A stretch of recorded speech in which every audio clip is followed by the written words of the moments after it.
Ok, iniziamo dandovi alcune informazioni, intanto dandovi il benvenuto a Reumanize Talk, il format di Alan Advantage dedicato ai professionisti dell'innovazione a 360 gradi.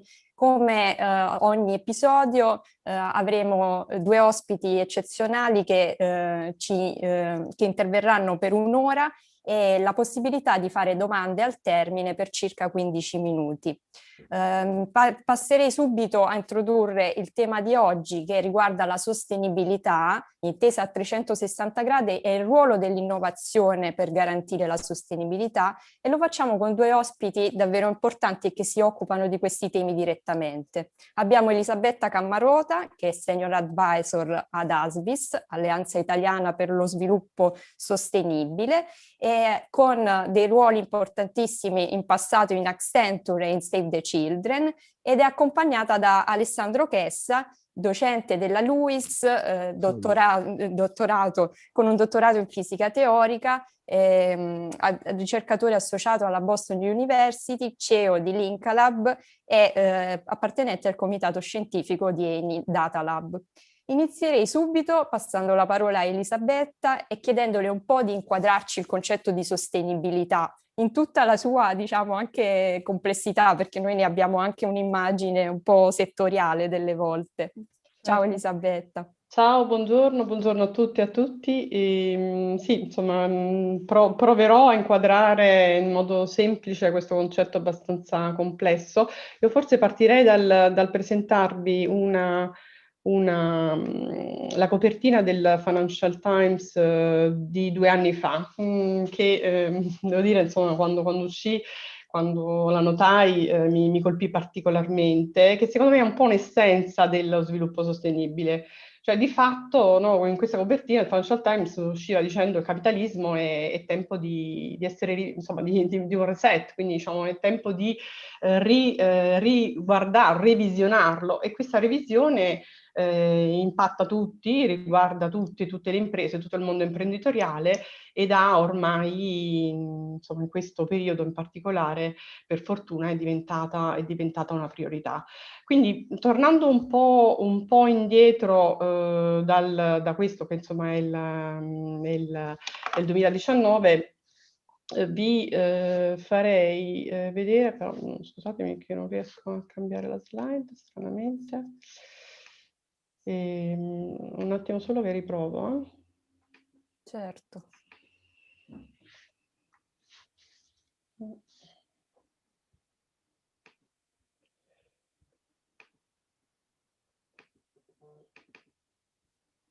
Ecco, un attimo solo. Riuscite a vedere, sì, lo Sì, schermo? ci siamo. Ok, allora vi faccio una breve sintesi appunto, dell'evoluzione dello sviluppo sostenibile. Siamo partiti tipo 40 anni fa con uno schema, questo che vedete, questi tre cerchi, no, molto distanziati. È una teoria, la teoria degli shareholder di Milton Friedman. Quindi siamo negli anni 80, diciamo, il business è totalmente separato da sociale e ambiente. Che cosa vuol dire? Che l'impresa deve focalizzarsi esclusivamente sugli azionisti, sugli interessi degli azionisti, quindi sul suo profitto, cioè, quindi deve analizzare esclusivamente la valenza economico-finanziaria, lasciando allo Stato e quindi poi al terzo settore tutti quelli che possono essere gli impatti, le esternalità negative sul sociale e sull'ambiente. No? Quindi posso inquinare, posso portare le persone in burnout, di fatto c'è qualcun altro che se ne occupa. Poi c'è stato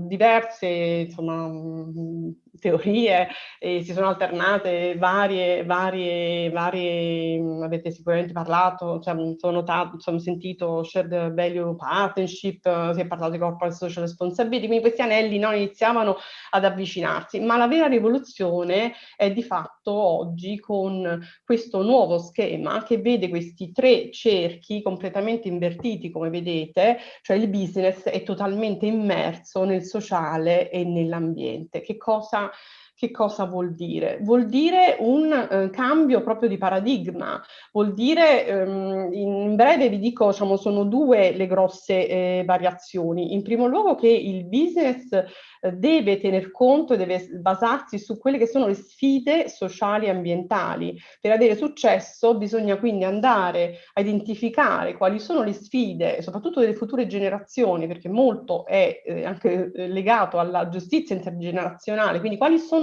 le problematiche, le sfide quindi delle future generazioni in tema ambientale e in tema sociale e fare di queste sfide il proprio core business. Ora possiamo fare tanti esempi, no? Le energetiche hanno preso la transizione energetica e ne hanno fatto il loro core business e hanno avuto successo, no?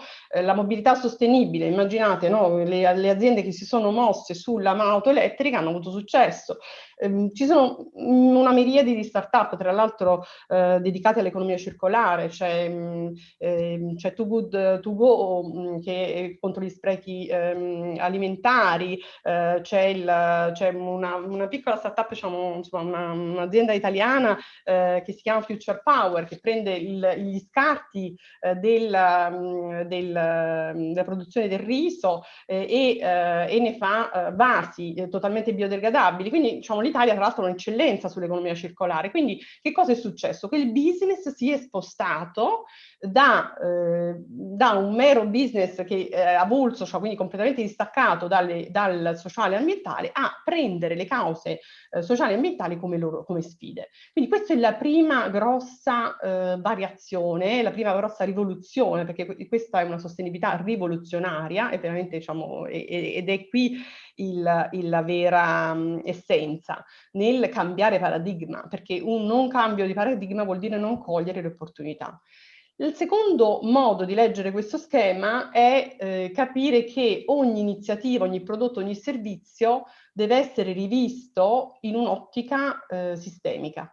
Quindi io, se voglio lanciare un nuovo servizio, lo devo analizzare non più solo sulla componente economica, ma identificando tutti quelli che sono gli impatti, le esternalità positive e negative sugli altri ambiti, quindi sul sociale e sull'ambiente. Questo richiede chiaramente una vista a 360 gradi, quindi dobbiamo cambiare proprio mindset, cioè il modo di analizzare, no, le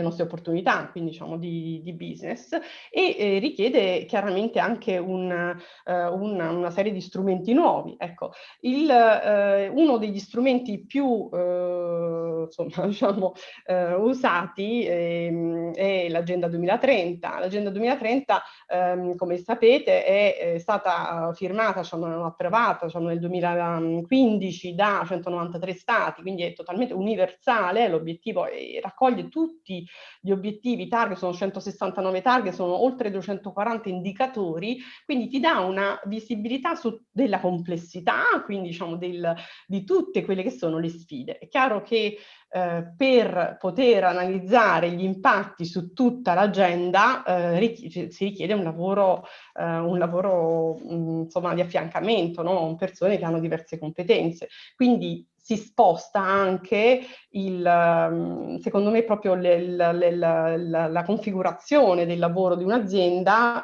dall'essere una squadra unica, una squadra quindi, no, di ingegneri, di architetti, eccetera, a creare un'eterogeneità e soprattutto lavorare molto con partnership con il settore privato, con il terzo settore. Quindi iniziare una vera e propria cooperazione. E questo è uno, tra l'altro, delle sfide, no, da aver portate dall'agenda, che è appunto il goal 17, cioè creare partnership sempre più eterogenee. Questo è, quindi io direi che la bussola per un'impresa è sicuramente l'agenda, l'altra bussola fondamentale è l'Europa, perché l'Europa ha deciso di diventare leader mondiale sullo sviluppo sostenibile e quindi non è un caso che tutte le direttive europee, Next Generation EU, ma ancora prima il Green Deal europeo, vanno nella direzione dello sviluppo sostenibile, per cui andare a studiare, a leggere le direttive europee e cercare di anticipare il trend, perché qui si tratta di stare sul mercato anticipando, quindi non aspettare, non vedere la sostenibilità come una compliance, con qualcosa che io devo fare per forza solamente perché diventa un obbligo, ma coglierla come opportunità e anticipare quelle che sono le sfide future. Quindi insomma, io la vedo, affiancando le imprese, eccetera, come una grandissima opportunità, richiede un cambio epocale significativo, che però, insomma, diciamo, ormai è abbastanza anche delineato, ci sono sempre più strumenti anche di formazione abbastanza semplici da utilizzare. Però non bisogna avere paura di cogliere la sfida della complessità. Ecco, questo è un po' il messaggio che darei alle imprenditrici e imprenditori che ci ascoltano. Grazie Elisabetta. A questo proposito, proprio su questa sfida della complessità, vorrei chiedere ad Alessandro in che modo l'innovazione può fare la differenza per raggiungere anche gli obiettivi, ma non solo quelli del 2030.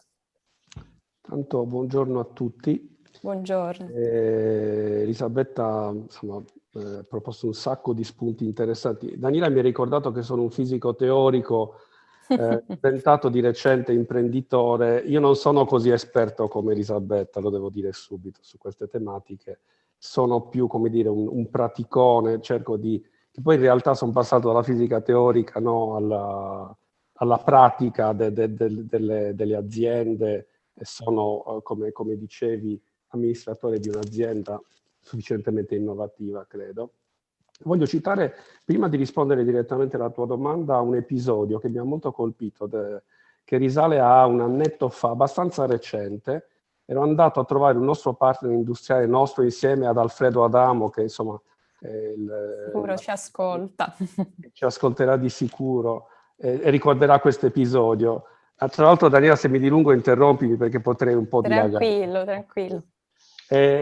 E ci aveva convocato per dirci il segreto, l'ultimo segreto imprenditoriale, cioè qual è the next big thing, no? come potremmo dire all'americana, e ci aveva detto: ragazzi, ho saputo che la prossima grande cosa del business è SDG e la sostenibilità. La cosa mi aveva molto colpito. Io ho sentito parlare di queste tematiche, poi me ne sono occupato in maniera molto più approfondita. Però, come diceva Elisabetta, è veramente uno shift del paradigma epocale, no? Rispetto alle aziende, perché la sostenibilità nelle aziende è sempre stata vista come una sorta di vernice verde, no? Con cui dipingere le facciate, no? delle aziende. Invece la grande novità, come ci ha spiegato Elisabetta, è che non è più così. È diventato, come dire, un punto imprescindibile e le big della finanza, i big della finanza non finanziano più progetti se non hanno una sostenibilità di medio-lungo termine, perché di fatto, insomma, mi viene da dire, diciamo, se vogliamo arrivare al discorso della complessità, no? Che siamo un po' arrivati ai confini del mondo, ai confini delle risorse, dei saperi anche. Vorrei citare un recente intervento, non so se qualcuno di voi l'ha letto, di Baricco sul Post, è intervenuto sono 4 post in tutto, se provate a ritrovarli magari mandiamo qualche link, molto interessanti, lui critica la razionalità novecentesca, no? Perché è una razionalità, come dire, di saperi separati. Mentre invece quello che stiamo capendo, e Elisabetta ha citato questo punto, è che i saperi sono per forza di cose interconnessi, tutto il mondo è interconnesso, dobbiamo ragionare in termini sistemici. Baricco critica la razionalità novecentesca, critica la razionalità in generale, che secondo me è un'operazione un po' pericolosa, perché invece di andare avanti si rischia di tornare indietro all'antipositivismo ottocentesco, se vogliamo, no? E invece probabilmente abbiamo bisogno di una razionalità 2.0. Vi faccio degli esempi che hanno proprio a che fare con la sostenibilità ecologica e ambientale. È noto che ci sono in ecologia le reti di prede e predatori. Ci sono degli studi, ci sono tanti studi su questo tipo di reti, sono reti interconnesse molto complesse e ci sono successi dei fenomeni molto strani, apparentemente strani. Viene predata, per esempio dei pescatori pescano una certa specie di pesci molto piccoli e improvvisamente una specie più grande di pesci sparisce. Perché i pesci si alimentano dei pesci più piccoli. C'è una rete, si chiamano food webs, questi oggetti, diciamo c'è un'interdipendenza di larga scala di tipo sistemico che finché eravamo, come dire, meno voraci, eravamo più piccoli, non eravamo arrivati proprio ai confini di questo, di tutte le possibilità, di tutte le risorse, come dire, non toccavamo con mano i limiti di questi ragionamenti. Adesso invece è diventata una questione di sopravvivenza. Quello che voglio dire è che, tornando, diciamo, riprendendo anche il discorso di Barico, che abbiamo bisogno invece di una nuova razionalità, non di meno razionalità, perché lui ne parla come dire, con fastidio, ma non c'è nessun'altra possibilità. E il punto è trovare anche un'evoluzione in questa direzione. Da questo punto di vista, come fisico, vi dico, c'è una teoria, una sorta di matematizzazione del concetto di complessità, che è la scienza delle reti complesse, la cosiddetta network science, che è veramente alla base di tanti ragionamenti che vediamo anche ultimamente. Per esempio, anche parlando di epidemiologia, tutti i discorsi dell'epidemiologia si basano su reti di contatto. Il virus viene trasmesso su reti di contatto tra persone. Uno degli studiosi più importanti a livello mondiale, italiano, Alessandro Vespignani, non so se qualcuno di voi lo conosce, a Boston in questo momento. Io ho lavorato con lui, una ventina di anni fa ha cominciato a lavorare in campo epidemiologico studiando la rete dei trasporti aerei, perché quella è una rete fondamentale. Chi sarebbe aspettato che la rete degli aerei incidesse sulla parte, diciamo, della nostra salute, la parte sanitaria? Le epidemie vengono trasmesse con le persone, viaggiano con noi e fanno i grandi balzi con gli aerei. Quindi tutto è interconnesso a tutti i livelli, sono tante reti tecnologiche, reti ecologiche, sono tutte interconnesse. Noi dobbiamo capire questa complessità attraverso un paradigma che può essere senz'altro questa scienza delle reti complesse, che la sto citando perché è qualcosa che io studio personalmente. Vi faccio vedere, giusto così, proprio in termini, riprendendo il discorso di Elisabetta su le tematiche dell'Agenda 2030, adesso vado in condivisione sperando che funzioni al volo.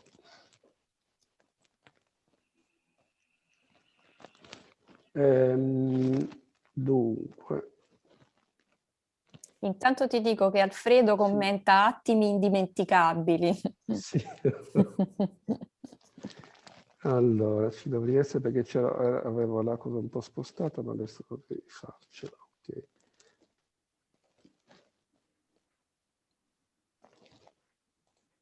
Vorreste vedere adesso? Ancora no. Ancora no. Adesso forse sì. Io vedo ancora te. Ancora nulla, mi dicono, Allora, sì. vediamo un po'. Perché ho... Eccoci. Ecco. Eccoci qua. Ok. Allora, questa è una rete, una delle reti che vi citavo, quindi per reti si intendono semplicemente dei nodi e dei link. Questa è una rete che è del World Economic Forum ed è una rete di, come dire, rischi associati a varie tematiche. Vedete, le tematiche sono rappresentate qua sotto, sono un po' in piccolino, provo ad aumentare, ma non ci riesco, non funziona adesso, vabbè, comunque non importa. Quindi c'è la parte economica, la parte ambientale, la parte geopolitica, sociale, eccetera. E vedete che queste interconnessioni sono importanti perché, come dire, dettano una sorta di gerarchia sistemica. Ci sono alcune cose che sono più importanti di altre, ovviamente sono più centrali, questo è un portato della teoria. Ci sono cose più periferiche, però tutte le cose hanno una interdipendenza reciproca. Crolla un nodo, quindi è una questione anche di resilienza. Si studia l'importanza, come dire, dei vari rischi in termini proprio di centralità, si parla di centralità.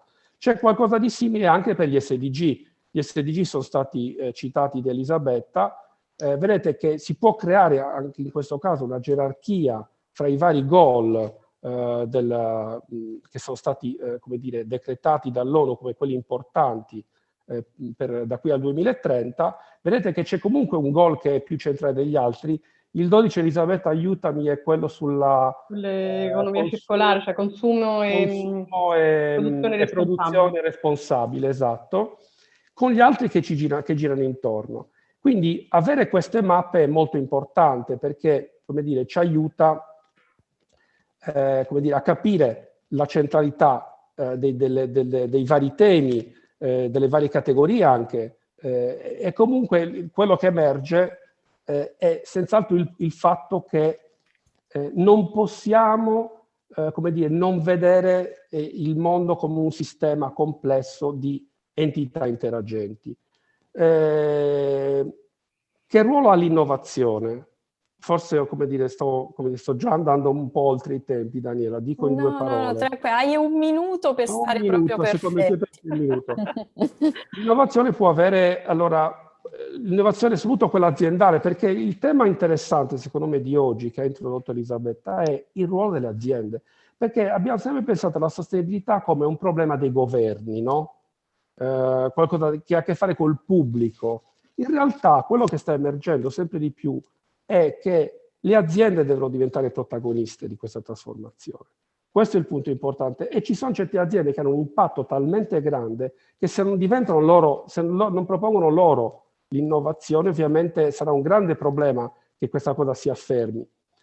Vi cito una cosa che mi ha incuriosito, è uscita qualche giorno fa su Sole 24 Ore. Google adesso proporrà dei percorsi green su Google Maps. Allora, questa è una piccola cosa, ma è una cosa enorme, perché sono le aziende, le grandi aziende soprattutto, ma poi a tutti i livelli anche le piccole aziende, che daranno un impulso determinante nella società. A me, diciamo, recentemente stavo commentando un altro aspetto relativamente all'impatto delle aziende. Tutti lo sappiamo, però secondo me non abbiamo tratto le conseguenze fino in fondo. È una cosa in parallelo, diciamo, un'innovazione in campo farmaceutico no, e della salute. Ma ci rendiamo conto che il mondo è salvato in questo momento dalle aziende, non dagli stati. Sono le aziende che hanno fatto i vaccini. Poi sono state finanziate sicuramente dagli stati, sono state supportate, c'è una logistica di distribuzione che dipende dagli stati. Ma di fatto i vaccini sono stati creati dalle aziende multinazionali, con tutte le critiche che volete pensare, ma è una roba enorme. Quindi se le aziende che incidono così tanto, come Pfizer, come Moderna, come Google, insomma le grandi aziende anche del digitale, non diventano le portatrici, diciamo, dell'innovazione, è ovvio che ci sarà un grande problema nella società. E sulle aziende infatti ci torneremo dopo, ti vorrò chiedere ancora più dettagli. Intanto vorrei spostarmi un attimo come focus con Elisabetta su una questione che mi sta molto a cuore. Quando parliamo di sostenibilità non ci riferiamo soltanto all'ambiente, ma ad esempio tra gli obiettivi dell'Agenda 2030 ci sta anche la questione della gender equality. In questo senso, occupandomi anche di intelligenza artificiale, il problema si pone anche in ambito innovazione, quindi anche quando andiamo a sviluppare soluzioni di innovazione dobbiamo stare attenti ad applicare le regole della sostenibilità. Volevo chiederti dunque un po' una panoramica, quali sono le possibili soluzioni e i problemi che riguardano questo aspetto soprattutto, e so che ti è anche molto caro. Molto caro, sì. Sì, perché come hai detto Daniela, in realtà la parità di genere è uno degli obiettivi, no, delle sfide dell'Agenda 2030, il Goal 5, e come diceva prima Alessandro, no, c'è un approccio sistemico, quindi il Goal 5 è visto nell'agenda anche nella sua trasversalità, quindi come anche moltiplicatore di resilienza, perché la parità di genere porta aumento del PIL. Sembra assurdo, però studi, diciamo, dimostrano proprio come io ho lavorato tanto, no, più di quasi 20 anni nella cooperazione, cioè nei paesi in via di sviluppo. Se vuoi creare resilienza devi puntare sulle bambine, sulle donne. Perché? Perché Un anno in più a scuola porta la bimba poi, diciamo, ad essere una madre più consapevole, no? Evitano quindi anche difendere i bambini in termini di salute, e quindi ci sono tutta una serie, si innescano tutta una serie di processi negativi se tu privi la bambina, diciamo, e comunque la donna, diciamo, dell'educazione. Ora, senza andare nei paesi in via di sviluppo, insomma, anche in Italia noi siamo messi molto male sulla parità di genere, e quindi perché? Perché abbiamo un gap di occupazione molto, molto significativo, siamo il fanalino di coda in Europa, e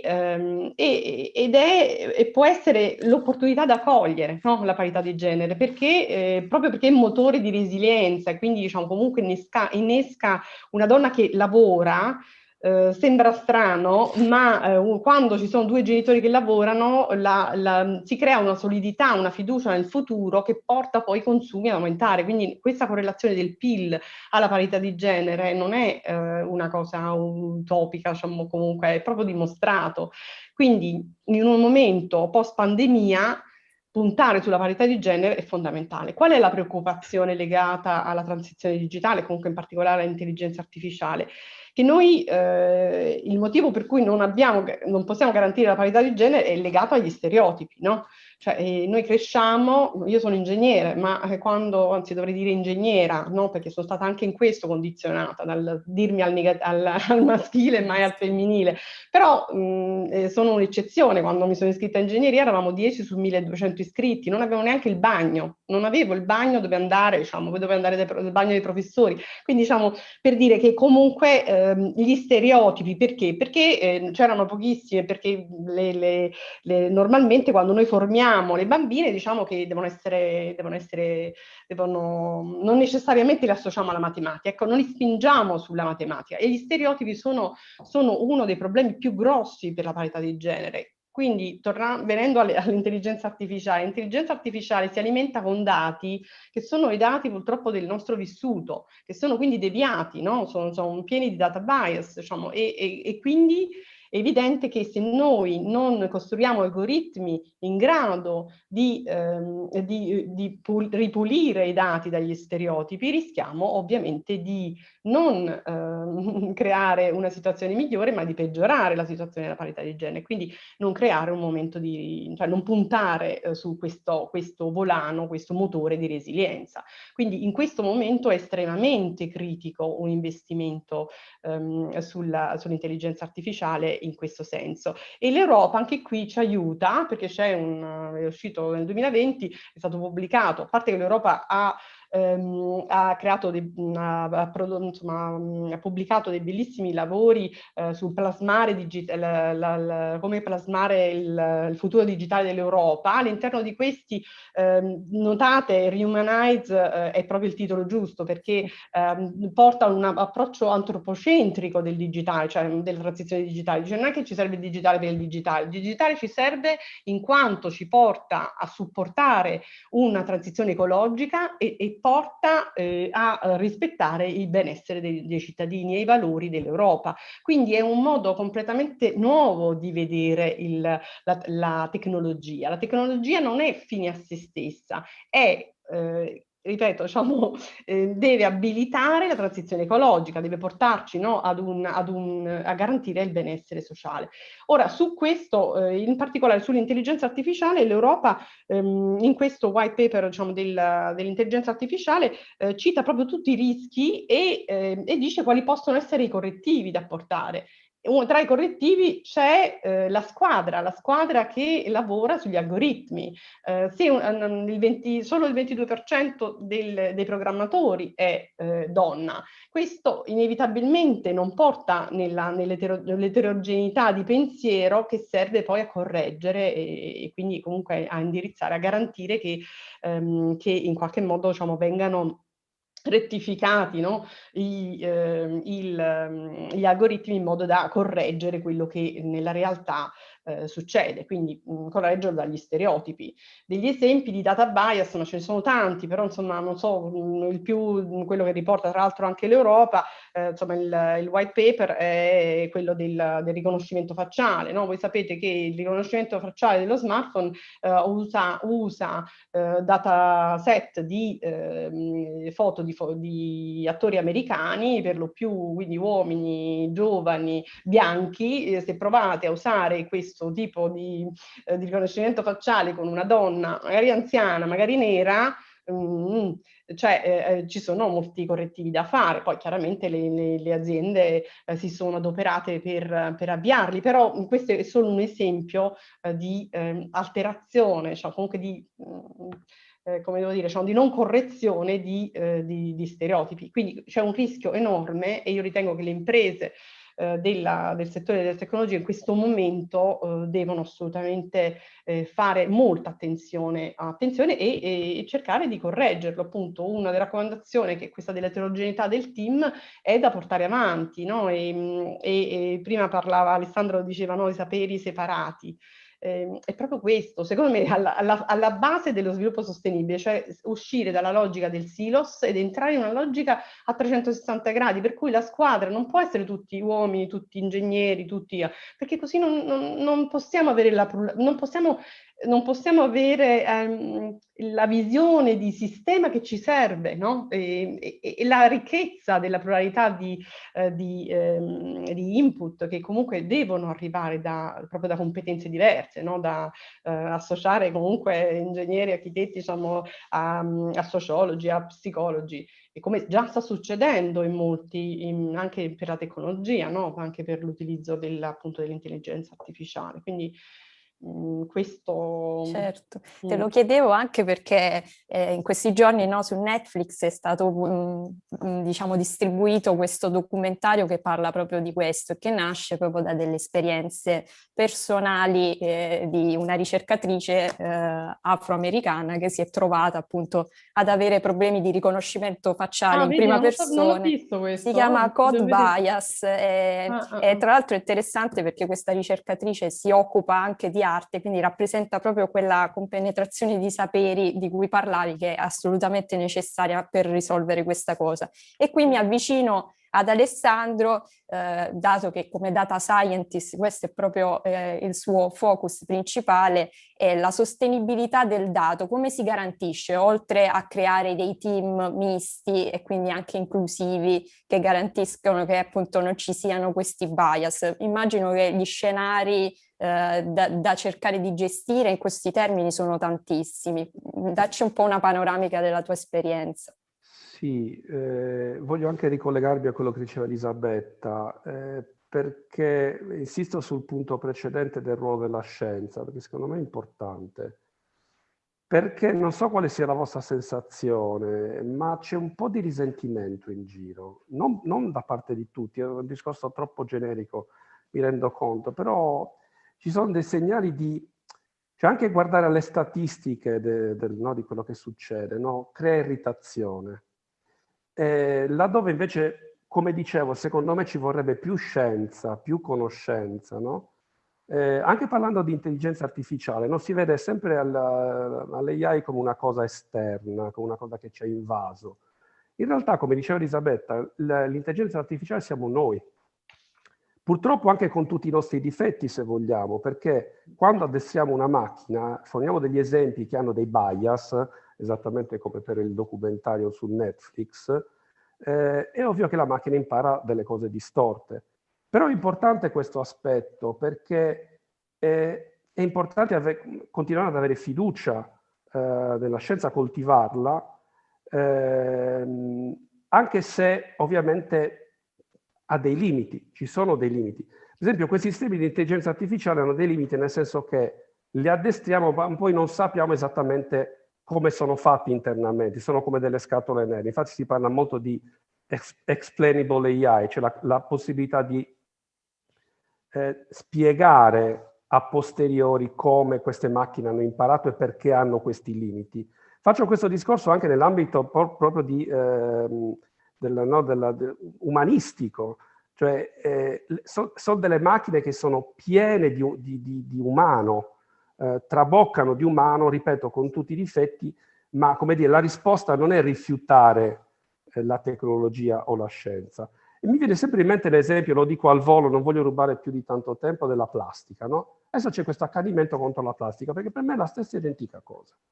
C'è questo accanimento contro la plastica, che è un materiale geniale, incredibilmente geniale. Anche dal punto di vista igienico ha segnato una svolta nel passato. Il problema sono i consumi, sono i nostri comportamenti, non è la plastica il problema.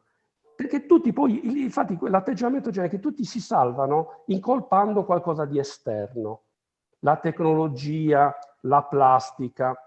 Sì, ovviamente, come dire, in certe situazioni la tecnologia ci pervade e ci limita da altri punti di vista, però la soluzione è una maggiore comprensione, come dire, un andare oltre. Venendo al discorso dei dati, il discorso dei dati è un discorso fondamentale, secondo me, in questo momento per la parte della sostenibilità. E leggendo i documenti dell'ONU nel passaggio fra i Millennium Goals fino al 2015 e poi, diciamo, riferendoci ai nuovi SDG dal 2015 al 2030, uno dei punti fondamentali è l'accento sui dati. Perché l'accento sui dati? E torniamo al discorso iniziale che facevo. Se vogliamo avere successo dobbiamo essere capaci di misurare le cose. E per misurare le cose abbiamo bisogno sì di modelli, di algoritmi, ma soprattutto di dati. Questo è tra l'altro un altro punto interessante come fase di business nel mondo dei big data analytics, nelle aziende. Tutti parlano di intelligenza artificiale, molto pochi parlano di dati. I dati in realtà sono la sostanza primaria per alimentare gli algoritmi e quindi interessarsi ai dati dal punto di vista delle aziende è la prima cosa che va fatta e che pochi capiscono. Uno arriva in un'azienda, adesso facciamo un po' di intelligenza artificiale per risolvere quel problema. Questo magicamente arriva alla bacchetta magica dell'intelligenza artificiale. No, c'è un problema fondamentale di dati, quindi poi magari approfondiremo il discorso in particolare delle aziende, le PMI, le grandi, insomma, vediamo un po' di andare un po' più nello specifico delle dinamiche interne. Però c'è un problema fondamentale di qualificazione dei dati e da questo punto di vista, diciamo, i discorsi che stanno facendo l'ONU ha introdotto delle nuove ontologie, adesso non voglio fare discorsi troppo tecnici, ontologie si parla di semantic web, cioè la possibilità di semantificare il sapere, ed è molto importante fare questo processo, innescare questo processo di semantificazione rigorosa tramite ontologie, perché le fonti dati sono molto eterogenee. Se io poi voglio risolvere, quantificare anche i singoli indicatori degli SDG, ho bisogno di avere un quadro unificante dal punto di vista ontologico e semantico dei dati. Quindi l'esperienza che stiamo facendo adesso è un'esperienza, io mi riferisco all'Italia in questo momento, che è molto all'inizio, cioè di nuovo torniamo al discorso sistemico. Quando ci si vuole occupare di SDG, non si può ragionare in compartimenti stagni aziendali. I goal mettono assieme più elementi, più dipartimenti, più funzioni aziendali. E in questo senso noi abbiamo sempre di nuovo, come diceva Elisabetta, dei silos che sono delle applicazioni, di infrastrutture che sono molto separate tra di loro, non dialogano fra di loro. Quindi la prima cosa che facciamo, ci mettiamo al centro e iniziamo a far colloquiare i vari sistemi per, come dire, quantificare poi su particolari, come dire, eventualmente direzioni, materialmente quantificare a partire dai dati gli indicatori degli SD, che vengono proposti dagli SDG. Magari poi nelle domande, se qualcuno insomma vorremmo approfondire la parte tecnica, ci sono un sacco di aspetti, sono varie ontologie, quelle quantitative e quelle qualitative relative alla comunicazione. Cito l'ultimo aspetto al volo, prima di ridare la palla a Daniela. Noi ragioniamo da paesi sviluppati, ma i paesi emergenti, i paesi del terzo mondo, hanno una difficoltà anche a produrli i dati. Perché poi i dati bisogna averli. Diciamo, andando fuori dal discorso aziendale, parlando per esempio della parte ambientale, bisogna misurarle le quantità ambientali. E in alcuni casi non ci sono proprio i sensori, non c'è abbastanza sensoristica. Quindi si parlano anche in generale nell'agenda di leapfrog technologies, no?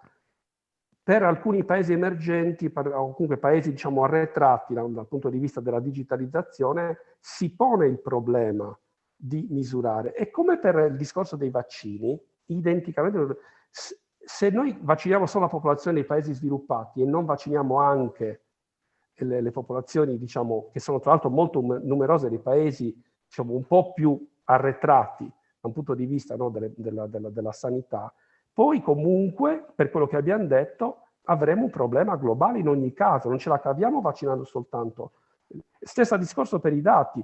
Abbiamo abbondanza di dati in Occidente o comunque nei paesi, diciamo così, più avanzati dal punto di vista del digitale, e abbiamo bisogno anche degli altri, però, se vogliamo avere, come dire, una visione sistemica del mondo. Sarebbe interessante poi avere una panoramica di come stiamo gestendo i dati per rispondere anche al Covid. Questa sarà la domanda che ti faccio lato pubblico poi. Intanto ripasserei la parola a Elisabetta per esplorare e approfondire un concetto che stiamo dicendo dall'inizio del talk, diciamo, e cioè che è necessario un cambio culturale prima ancora che strutturare servizi e prodotti sostenibili. E in questo senso volevo chiederle quali sono le azioni, Elisabetta, che pensi siano necessarie per amplificare questo cambio culturale, al di là della divulgazione che facciamo cercando appunto di sensibilizzare più persone possibili. Certo. No, è abbastanza complesso come immaginate, perché appunto, come abbiamo detto, è una rivoluzione, no? È un cambio di paradigma, lo diceva Alessandro, diciamo, richiede una vista completamente diversa, quindi una vista sistemica, quindi chi pensa, cioè le imprese che pensano di cavarsela, diciamo, con no, solo un po' di comunicazione, ecco, sulla sostenibilità, non ne colgono l'essenza e quindi non ne colgono le opportunità. E quindi vengono penalizzate, diciamo, dal mercato, dalla finanza, perché la finanza si è spostata, e non è un caso che la finanza si sia spostata su premiare le aziende che sono veramente sostenibili. Perché? Perché sono più resilienti, no? Perché prima lo dicevamo degli stati e delle donne, ma in realtà le aziende che si è dimostrato anche durante la pandemia, le aziende più resilienti erano quelle che avevano avviato un processo di cambiamento nell'ottica dello sviluppo sostenibile. E quindi la finanza, se avete visto quei rischi, no? La mappa dei rischi che ha mostrato Alessandro, la finanza ha capito che i problemi economici vengono da problemi climatici, da problemi sociali, no? Vedete, la pandemia porta una crisi economica che porta a una crisi sociale, quindi il mondo della finanza si sposta in quella direzione, e se vuoi cogliere le opportunità, quindi diciamo in termini di fondi, ma anche insomma ovviamente dal punto di vista sociale e ambientale, insomma, diciamo devi fare una vera rivoluzione, no? Cioè il professor Calderini del Politecnico di Milano parla appunto di sostenibilità rivoluzionaria, rigenerativa. Come si cambia? Si cambia cambiando mentalità. Mi piacerebbe insomma, ecco, citarvi di recente, sicuramente conoscete Peter Hinsen, o meglio conoscete la terminologia New Normal, no? Che ha coniato 10 anni fa, no? Si parlava di New Normal in termini, diciamo, cioè la transizione digitale, cioè comunque il digitale, le tecnologie ci hanno cambiaato, no? Noi siamo in una nuova normalità. Ecco, lo stesso Peter Hinsen qualche mese fa ha pubblicato un nuovo libro che si chiama Never Normal. L'accelerazione dei cambiamenti climatici, dei cambiamenti sociali, dei cambiamenti tecnologici ci ha portato in una situazione che non è più normale. Allora, in un never normal, quali sono le qualità che dobbiamo avere? Qual è il cambio culturale che dobbiamo avere nelle imprese? È evidente che serve proprio stravolgere l'approccio in termini di portare moltissima creatività, no? In un never normal non servono più quelli operativi che stanno agli ordini, ma servono quelli in grado di fare la differenza prontamente, velocemente, no? Quindi è chiaro che per innescare un processo vero bisogna lavorare sull'essenza delle persone, sulla capacità di lavorare in team, lavorare sul we e non il me. siamo stancati di sentire protagonisti, no? Persone che comunque, no, vanno avanti da sole. Allora, qui abbiamo bisogno del we, dobbiamo lavorare tutti insieme, perché come abbiamo visto, no, dobbiamo anche unire competenze diverse. Quindi la vero cambio culturale si fa attraverso, e sicuramente l'ambito della tecnologia è più avanti in questo perché deve essere creativo e quindi poggia molto sulla creatività e sull'innovazione, no? Come dicevamo prima con Alessandro, quindi chiaramente è un po' avvantaggiato in questo senso, però attenzione all'eterogeneità della squadra, attenzione all'essere, saper guardare il futuro, no? C'è un bellissimo quadro di Magritte, non so se ve lo ricordate, quello che lui dipinge un uccello guardando un uovo. Ecco, cioè per me questa è l'immagine che dobbiamo avere tutti in testa, no? Io guardo oggi quello che è, ma dipingo quello che sarà l'uovo, quindi devo puntare al futuro, cioè oggi guardiamo le esigenze dei consumatori, ma li dobbiamo proiettare in avanti e quindi anticipare queste esigenze. Ora, detto quindi che è un cambio culturale complesso, come si innesca questo cambio culturale? Prima di tutto con una conoscenza, no? Quindi formazione. Formazione è la prima cosa, formazione dal basso, perché molti pensano che il board formato cambi l'azienda. No, in realtà questo è un cambio che viene bottom up, cioè sono le persone che faranno la differenza. Quindi sì, ci deve essere un board in grado, ci deve essere una leadership molto, molto ben, no? Insomma, che capisce l'essenza dello sviluppo sostenibile e della trasformazione. Però tutti quanti dobbiamo fare la nostra parte, no? E per essere più veloci nel normal. Quindi deve esserci una formazione diffusa, una capacità di lavorare molto più in matrici, molto più insieme, no? Abbattere i silos, no? Questo è coinvolgere gli stakeholder, mettersi in ascolto. Che cosa vogliono i consumatori? Che cosa vogliono i consumatori del futuro? Quindi diciamo cercare veramente di uscire da una dinamica di chiusura e in tutti i sensi aprirsi a rimettersi in discussione, no? Costantemente. Secondo me questi sono sicuramente un altro aspetto, e richiamo un po' quello che diceva Alessandro, è la misurazione. Perché si fa tanto washing, prima si parlava di greenwashing, ora noi parliamo di rainbow washing, rainbow perché no, l'agenda 2030 ha tutti i colori dell'arcobaleno e noi stiamo facendo washing della sostenibilità, ce la spariamo ovunque e in ogni luogo. Ora, per me è comunque un successo, perché 1 anno e mezzo fa, quando andavo dalle aziende a parlare di sviluppo sostenibile, mi ridevano in faccia, mi dicevano tutte le cose che ho da fare, ma ti pare che io posso parlare con te di sviluppo sostenibile? Cioè non capivano che era l'opportunità del momento. Vabbè, ora ci abbiamo sbattuto il muso, ci abbiamo dovuto sbattere il muso con la pandemia e finalmente le imprese si stanno svegliando, però molte lo sparano in comunicazione e basta, e finisce lì. E quindi il passo successivo per come abbiamo detto, no, per accedere ai finanziamenti, eccetera, sarà quello della misurazione. No? Sempre di più già si chiedono report di sostenibilità con degli indicatori, degli standard che per fortuna comunque esistono, e quindi uno degli aspetti importanti sarà la misurazione.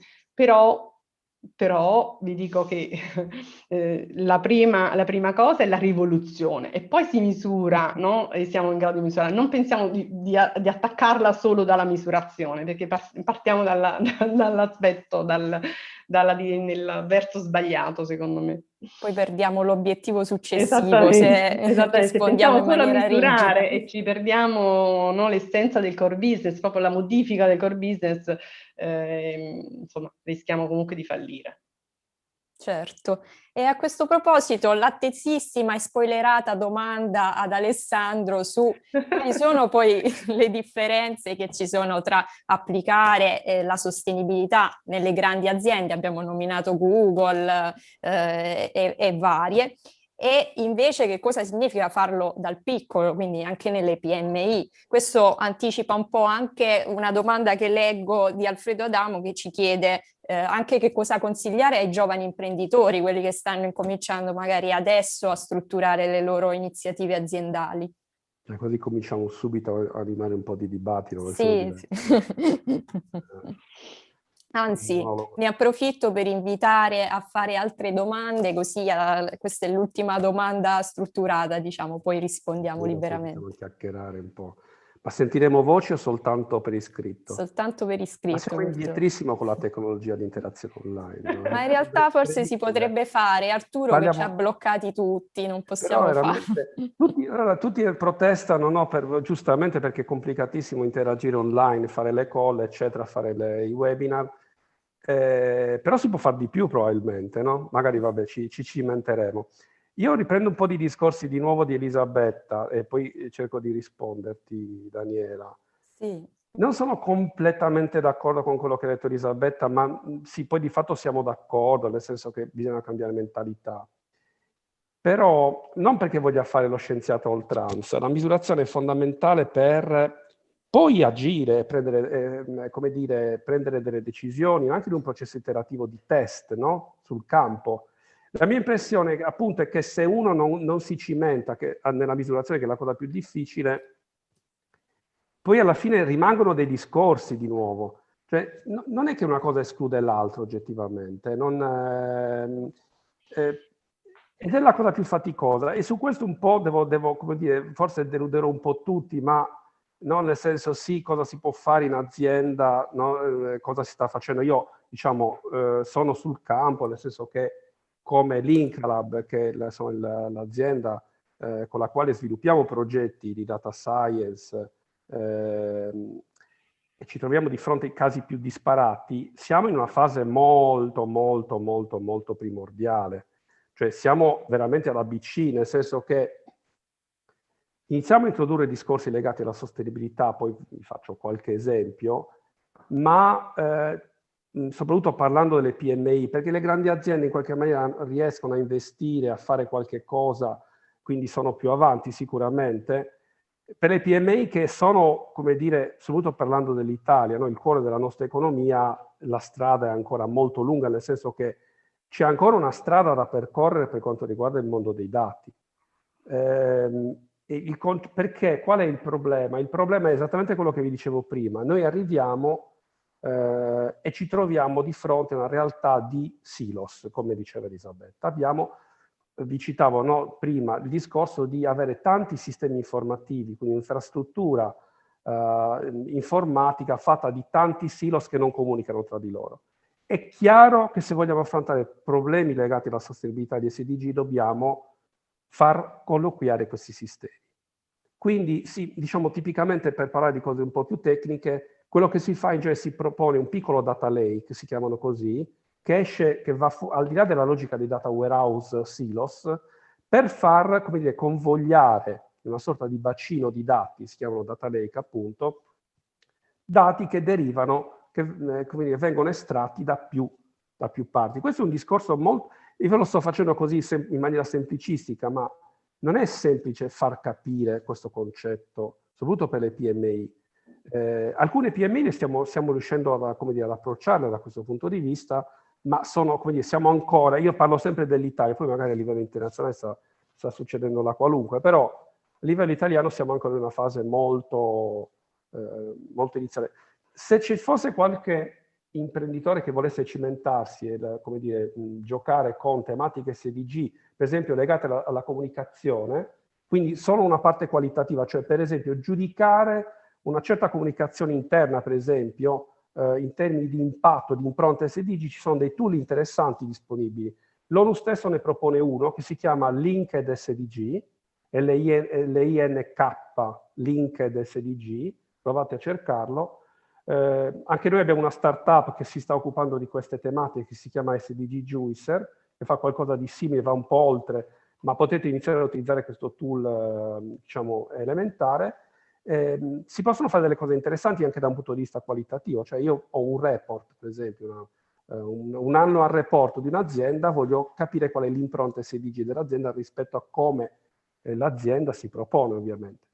Più interessante, ed è questa la prospettiva che vi posso citare, poi magari la approfondiamo nel dibattito, molto più interessante per me è la parte quantitativa, cioè non tanto nella comunicazione, nei proclami, diciamo, aziendali, nei comunicati stampa, negli annual report, ma nei dati concreti numerici, quantitativi cercare di sostanziare gli indicatori. Non so, noi diamo per scontato tutto, Elisabetta.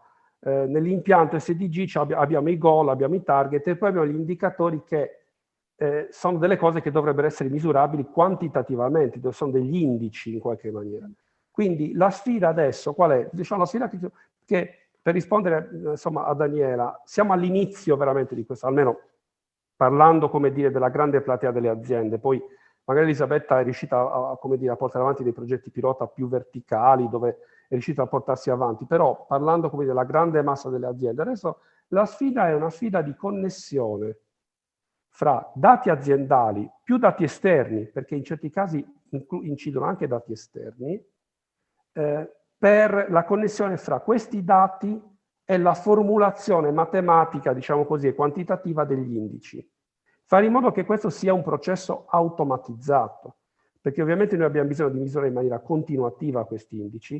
Quindi immaginate delle dashboard in cui ho degli indici che sono quelli propri, diciamo, che possono appartenere al business aziendale, che si alimentano continuamente di dati interni e di dati esterni in modo tale da poter monitorare lo stato di quegli indicatori per, come dicevo all'inizio, poi prendere delle decisioni. Cioè la forza della misura è nel poter poi, come dire, capire che decisioni prendere per eventualmente correggere e capire anche dove correggere, nei consumi, nell'inquinamento, nell'utilizzo della forza lavoro, in tutti i campi. Vedete, vi ho già nominato 3 cose che stanno in 3 dipartimenti diversi all'interno delle aziende. Quindi di nuovo la sfida della complessità nelle aziende, noi dovremmo avere una sorta di grafo di interazione delle componenti aziendali all'interno dell'azienda per capire appunto, quindi capite quanto è complesso proporre all'interno di un'azienda questa visione, perché è evidente, è chiaro che tutte le aziende, anche quelle grandi, devo dire, ragionano comunque per compartimenti stagni, anzi ci sono delle logiche, come dire, molto esclusive, no, da questo punto di vista. Dobbiamo scardinare anche questo paradigma.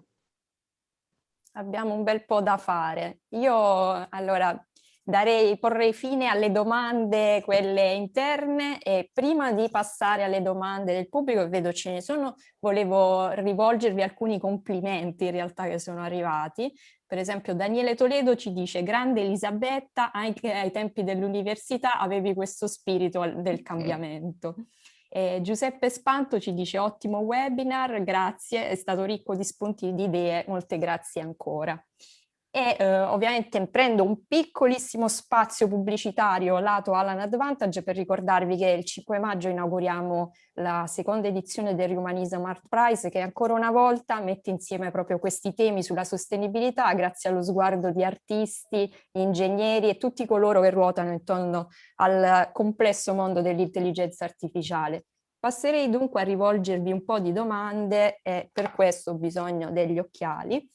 Allora, più che domande, alcune sono degli spunti. Sempre Giuseppe Spanto ci dice: ritengo interessante chiarificare il concetto di sostenibilità ambientale e ecologica in termini d'azione etica attenta e con consapevolezza rispetto alla sostenibilità di tipo economico-finanziario.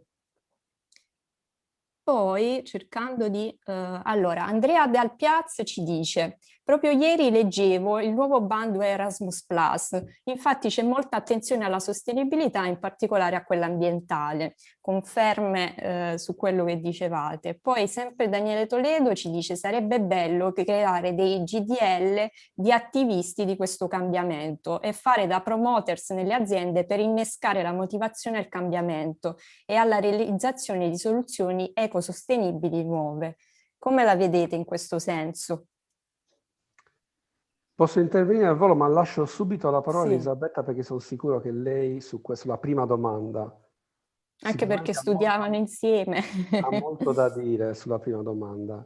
Io invece, come dire, penso il contrario, ma meno male che ci siamo liberati dell'etica in questo momento. Scusa, sono un po' provocatore, Elisabetta, perché, come dire, l'avrei voluto dire all'inizio. Ovviamente è ovvio che la ragione etica è quella principale alla fine, no? Sarebbe quella principale, però quello che stiamo dicendo oggi è esattamente questo, che siamo andati oltre l'etica, perché l'etica è all'inizio, deve essere fondante, no? Deve essere la prima cosa.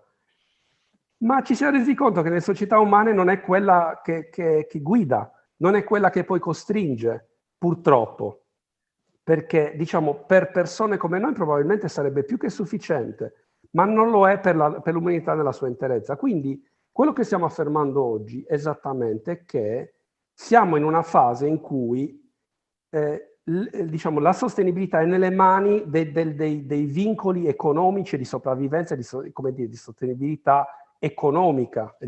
Quindi, e io lo ritengo paradossalmente un passo avanti.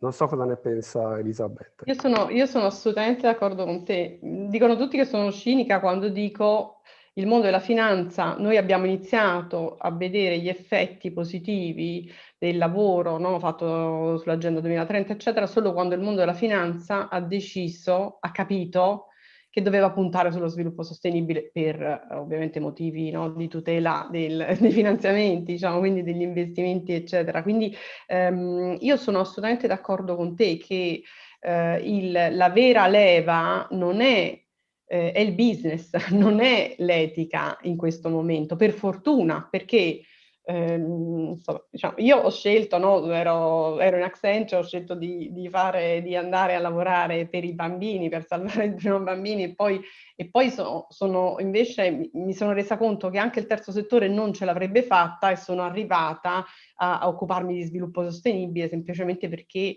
mi sono resa conto che non potevamo salvare solo i bambini, dovevamo salvarci tutti, quindi dovevamo portare le aziende, diciamo, a questo grosso cambiamento, per dire che comunque l'etica, insomma, ha guidato la mia vita, no? Anzi l'ha condizionata a volte anche in negativo, devo dire, perché questi cambiamenti non sono indolore. Però se non ci fosse una leva economica e se non ci fosse l'attenzione del mondo della finanza e dell'economia, noi non saremmo qui a parlare di sviluppo sostenibile. E ve lo dico, l'anno scorso, prima che BlackRock, prima degli annunci, noi parlavamo di sviluppo sostenibile in pochi gruppi, no? E comunque di persone appunto che avevano fatto, no, insomma, avevano semplicemente, diciamo, studiano, vanno, diciamo, perché alcune cose sono talmente evidenti, no?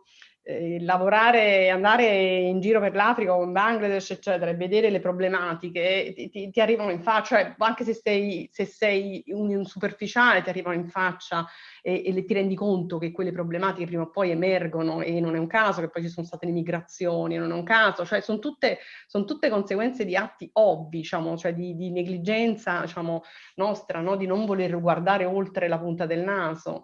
Però, insomma, sì, quindi io sono d'accordo con te, ti sorprenderai, ma sono d'accordo assolutamente con questa impostazione. Vi Sulle faccio altre... Ah, prego, Elisabetta. No, Daniela, no, non so, diciamo, c'erano altre due domande, no? Quella sull'Erasmus Sì. Plus, diciamo, e l'aspetto ambientale, vabbè, insomma, io ho puntato molto spero di esserci riuscita oggi a darvi un messaggio sociale oltre che ambientale, perché spesso lo sviluppo sostenibile è associato alla componente esclusivamente ambientale, che è fondamentale, perché siamo, no, come siamo messi, siamo veramente insomma, abbiamo solo 10 anni, no? Dicono gli scienziati, quindi ci dobbiamo dare assolutamente, diciamo, dobbiamo velocizzare il processo, però non ci dimentichiamo mai la componente sociale ora l'Erasmus Plus sinceramente cioè, non l'ho visto, cioè, però insomma non so se la domanda era relativamente a un'osservazione solo ambientale, spero di no, insomma anche il Green Deal parte come green, però se lo andate a leggere poi c'è tutta la componente sociale di ridurre gli impatti, diciamo, sul benessere delle persone, eccetera, quindi anche se non è così evidente. L'altra domanda sui gruppi per innescare, bellissima l'idea, no, insomma, di creare comunità, soprattutto per le piccole e medie imprese, no? Perché creare conoscenza.